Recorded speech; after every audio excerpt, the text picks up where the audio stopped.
Welcome to Shipwreck Sunday, where we investigate disasters at sea and the impact that they have on the world today. My name is Eleanor. Today we will be discussing the capsizing of Adriana, a migrant ship that just recently sank in June of 2023, being overshadowed by the disappearance of the Titan Submersible. If you'd like to hear more about this tragic, incredibly recent shipwreck, stay tuned.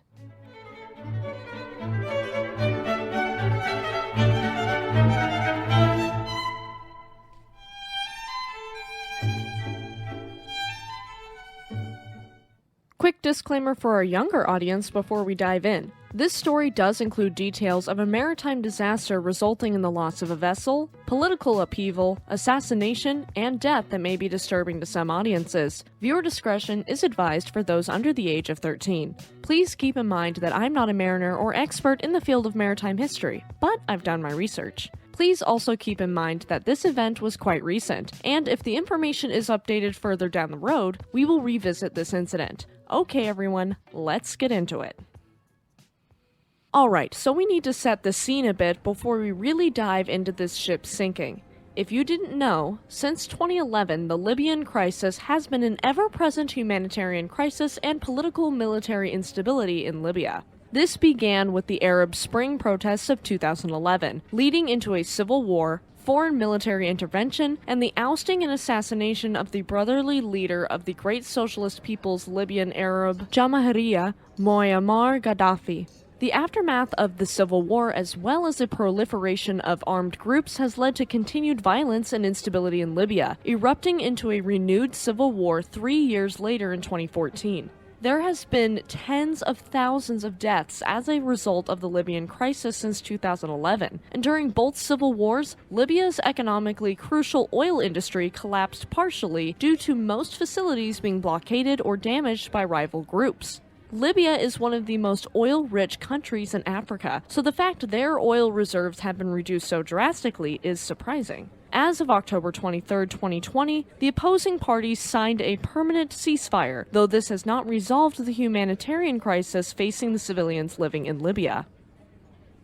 This instability, alongside instability in neighboring countries, has opened up a large people smuggling business to develop, and this makes Libya a hub for transporting refugees and migrants out of the area across the Mediterranean to the safety of Europe. This, as well as the 2022 to 2023 Pakistani economic crisis, hampering Pakistan's ability to import food products that are essential and is forcing people to leave Pakistan for better opportunities. For our younger audiences and for anyone unaware, we will cover the 2022 to 2023 Pakistani economic crisis now.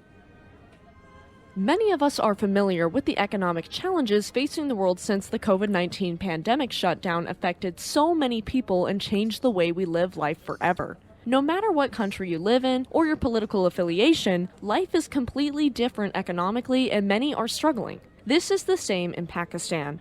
The 2022 to 2023 Pakistani economic crisis is an ongoing economic crisis and part of the 2022 to 2023 political unrest in Pakistan. It has caused severe economic challenges for months due to rising prices of food, oil, and gas. The Russian invasion of Ukraine has also caused fuel prices globally to rise, with excessive external borrowings by Pakistan over the years causing the currency value to fall and making imports even more expensive. By June of 2022, inflation was at an all-time high alongside food prices in Pakistan, and this, coupled with poor governance and low productivity per capita in comparison with other low to middle income developing countries, have all contributed to a balance of payment crisis. This means the country is unable to earn enough foreign exchange to fund the imports that it's consuming, and this has caused the largest economic crisis for Pakistan since gaining its independence in 1947. This has led to Pakistani people looking for a better life elsewhere. You add all of these things together, the Libyan crisis, the Pakistani economic crisis, and Russia's invasion of Ukraine, and you get a storm forming over the Mediterranean. Unsafe immigration by any means available. Migration like this is incredibly deadly, and there are a multitude of factors that go into it. First of all, the Northern Africa to Italy sea route, which Adriana would take herself, is a common route for migrants and refugees seeking to get to Europe. But according to the International Organization for Migration, it is one of the deadliest routes on Earth. There have been at least 21,000 recorded deaths since 2014 along this route, with countless others going unrecorded. Human smugglers also add to the danger by cramming hundreds of migrants into unseaworthy vessels, pushing the boats and ships far beyond their capacities, and oftentimes migrants and refugees are locked in holds for days-long journeys. Conditions are poor, with poor hygiene and little space for everyone to sit down or lie. This journey takes migrants across the Mediterranean from Libya to Italy, which is closer than Greece. Smuggling routes like this one have not only seen an increase in traffic, but also an increase in fatal incidents. For example, 3,800 people perished in 2022 while traversing migrant and refugee routes from the Middle East and North Africa, of whom 3,789 of these deaths were on the sea in and around this region. On February 26, 2023, at least 94 people were killed when a wooden boat from Izmir, Turkey, sank off Cutro in southern Italy, and up to that point, it was the deadliest maritime incident in the Mediterranean in 2023, only to have Adriana sadly surpass this.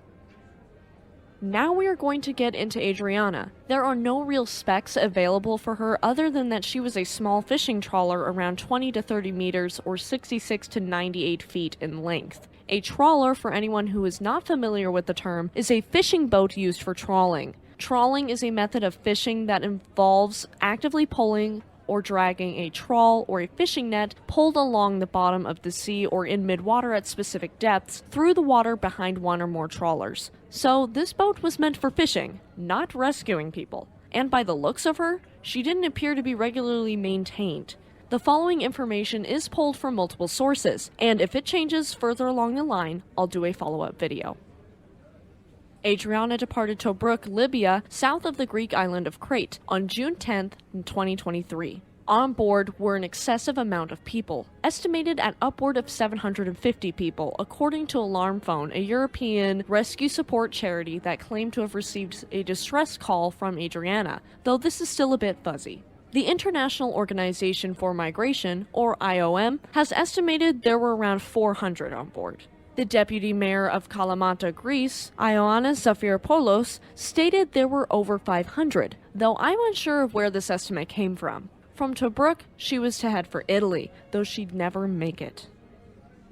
This is the thing that gets me. I have read so many articles that state that Adriana and her difficult journey were being observed by numerous agencies and media outlets. However, no one appeared to be stepping in to help.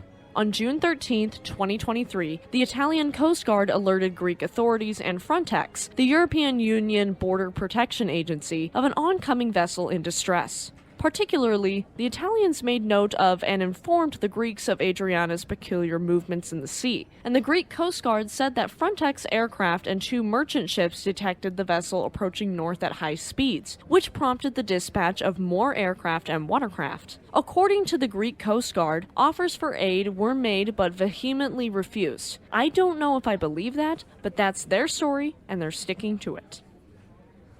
In the afternoon of June 13th, one of the merchant ships approached Adriana and offered their assistance, with the passengers apparently refusing. Later on, another merchant ship also offered their assistance and got the same mind-boggling answer from the passengers. A patrol boat from the Greek Coast Guard approached the deck of the boat in the evening, and they confirmed a large number of migrants. Again, the migrants refused any aid, stating they wanted to continue on to Italy. In each of these 3 instances, the migrants stated they only wanted food and water, which the Greek patrol ship and a Maltese-flagged merchant ship gladly gave them. Later, this Greek patrol ship would accompany Adriana. The following day, on June 14, 2023, at around 1:40 a.m. Eastern European Summertime, the Greek Coast Guard learned that Adriana's engine had actually broken down and the ship was adrift in the Mediterranean. They finally received a plea for aid, to which Coast Guard officers responded by approaching the trawler. According to these officers, as they approached, they, quote, saw the boat take a right turn, then a sharp left, and then another right so big that it caused the vessel to capsize. Some details here are going to get contradictory, so I'll let you know what each side says.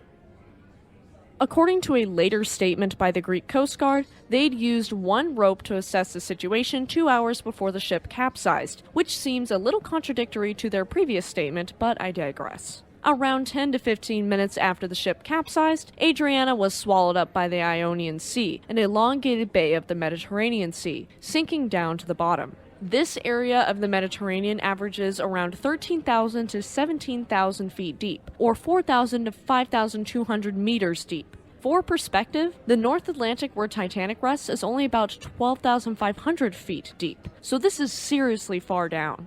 According to survivors from Adriana, the shipwreck was caused by the Greek Coast Guard attempting to tow the trawler, causing it to capsize. According to the Greek Coast Guard, no one on board was wearing a life vest. The Coast Guard and other officials had just witnessed, by air and sea, on telephone, radio, and radar, for 13 hours as Adriana struggled and capsized without power. According to survivors, terrified passengers had telephoned for help, with humanitarian workers assuring them help was on the way. According to survivors, the estimated 750 passengers on board the ship panicked, descending into violence and desperation. Every moment the ship was in danger of capsizing, and an utterly horrific reality faced the passengers. Survivors described being beaten and panicking as they waited for rescue. According to survivors, however, the captain had lost his way by day 3 and was constantly on a satellite telephone to get help. The migrants paid collectively as much as $3.5 million to be smuggled into Italy, being crammed into the Adriana like sardines in a can, and survivors described the caste system they were divided into. Pakistanis at the bottom, women and children in the middle, and at the top, Syrians, Palestinians, and Egyptians. For an extra $50 or so, you could get a spot on the deck, and for some, that turned out to be the difference between living and dying. At least 350 of the passengers were from Pakistan, according to the Pakistani government. Most of these Pakistani passengers were deep in the belly of the trawler, and only 12 survived. Not only this, when the Pakistanis pushed toward the deck, they were beaten with a belt by Egyptian men working with the captain. That is a survival rate of 3% for Pakistani passengers. All women and children perished. Rest in peace to all of those who perished, and I hope the survivors find peace. Based upon satellite imagery, sealed court documents, a flurry of radio signals transmitted in the final hours before the sinking, and more than 20 interviews with officials and survivors, this shipwreck, as with most, was completely preventable. So why wasn't it? Well, this is where it gets controversial, so buckle up, friends. According to the New York Times, dozens of Coast Guard crews and officials were monitoring the Adriana, yet the Greek government allegedly treated this situation more like a law enforcement operation as opposed to a rescue. They didn't send a Navy hospital ship or rescue specialists, instead sending a team that included 4 masked armed men from a Coast Guard Special Operations Unit. Of course, the Greek authorities have repeatedly stated that the migrants were headed toward Italy and that the migrants refused any assistance. The Greek Ministry of Maritime Affairs did not respond to detailed questions because the shipwreck was under criminal investigation. However, the contradiction for this is that the New York Times has satellite imagery and tracking data they acquired that shows definitively that Adriana was drifting in a loop for her final 6.5 hours afloat. In sworn testimony, survivors described other passengers on the ship's upper decks calling for help and even trying to jump onto a commercial tanker that had stopped next to them to provide more potable water. According to survivors, food and potable water had completely run out by day 3 of the voyage. Of course, as anyone whose character comes into question would, Prime Minister Kyriakos Mitsotakis of Greece defended the Greek Coast Guard during comments made in Brussels at the end of June, calling critics, quote, profoundly unfair. This sinking even evoked rare public criticism from officials in the European Union, though they stayed silent as the Greek government defended themselves. I understand criticism, especially in this situation, being incredibly hard to accept, but I think it is warranted. I think criticism in most situations is healthy. We should question realities presented to us and look for credible explanations. In Greece, 9 Egyptian survivors from Adriana were actually arrested, being charged with smuggling and causing the shipwreck of Adriana. In sworn testimonies and interviews from survivors, the 9 were accused of brutalizing and extorting passengers. Of course, interviews with the families of these 9 complicated things, so that's why we are going to leave these at allegations. At least one of these 9 men that were charged with being a smuggler paid more than $4,000 to be on the ship. Would a smuggler have to pay that much? There is so much to this story that is contradictory, convoluted, and downright contemptible. Of the victims so far, 82 have been confirmed dead, including the captain. 500 people are still missing, and are sadly more than likely dead as well. I don't think we'll ever truly know what happened, why the ship sank, or who was to blame. Some say it's the Greek Coast Guard to blame, some say it's tied to a Libyan network with ties to Field Marshal Khalifa Haftar, and others say it is an act of God. Hopefully one day we uncover the truth, and I'll continue to update you as more information arises. Please know there is a lot of political upheaval and political conspiracies I did not cover. I try my best to remain neutral and to be a voice for the voiceless victims. That is what is the most important thing for me to get across. The fact that there were human beings who died in this tragedy. With that being said, please keep all political conversations in the comments friendly. We don't need any personal attacks. Everyone's opinion is valid, and I'd love to have a roundtable discussion in the comments section on this disaster. Thank you all so much for being kind and open with me. One of the biggest shames of this tragedy is the fact that the disappearance of the Titan Submersible just 4 days later on June 18th overshadowed the deaths of so many. Those 5 lives lost on the Titan Submersible aren't less valuable, but the Adriana deserved just as much attention, if not more. Thank you to our shipwrecker community for bringing this tragedy to my attention, and I hope the victims rest in peace, and the survivors, their families and friends, and the friends and families of the victims find peace and justice for themselves and their loved ones. Thanks so much to our lovely patrons for subscribing and supporting the channel and myself as a creator. You guys are awesome and it really does help us out. If you'd like to support this channel and future episodes, go to patreon.com/shipwrecksunday to join. Thank you for tuning in to Shipwreck Sunday. If you liked this episode and are listening on YouTube, please give us a like, leave us a comment, and subscribe to our channel. If you liked this episode and are listening on Spotify, Samsung Podcasts, Amazon Music, or another podcast service, please subscribe for more content and leave us a 5-star review, as it does help us reach more listeners like you. If you have any ships you'd like us to cover, please leave us a comment and you might hear your favorite ship here on the podcast. Check out our community tab for updates and to interact with us. And we are also on Facebook, Instagram, and Twitter. Tune in next Sunday for the story of MV Queen of the North, a ro-ro ferry that sank surrounded by controversies and scandals. Have a great week, and we'll see you next time.